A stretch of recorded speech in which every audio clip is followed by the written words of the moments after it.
Hi, it's me again with Corel Draw Tips and Tricks, and I just recently started a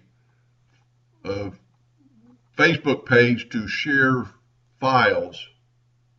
So if you go to Corel Draw File Share, this will come up, and the files are right here in the file section. I thought it'd be easier. I used to post them on Epilogue's Facebook page, and there's so many files it'd be hard to find. And so anyway, I just shared this 3D pattern. So we're going to go, and here's a picture. I just went out to the shop earlier and ran it. Picture doesn't no justice, but this is a 3D graphic. So I shared this file right here and this one right here. And I thought I'd just kind of show you how I did the 3D.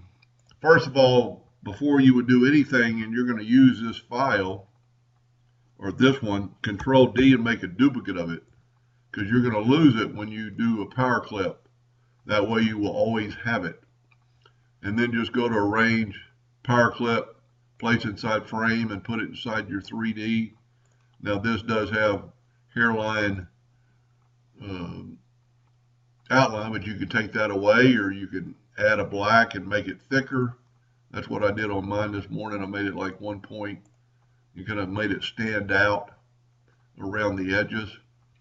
But anyway, go to Corel Draw, all one word, capital D. I don't think that'll really matter. And it's a closed group right now because I just didn't want just anybody posting in there. But if you ask to join, I'll let you join up. And all these files so far I've drawn, they're mine, with the exception of the 3D pattern, and I've collected that over the years. But all these other ones I've drawn, I'm going to keep adding to it. And then that way, when I make a video and I draw a deal, I draw something for people to use, I will post it on that site. Now I am going to make a second video on this, on how to actually engrave this. Anyway, hope that helped a little bit. Thanks for watching.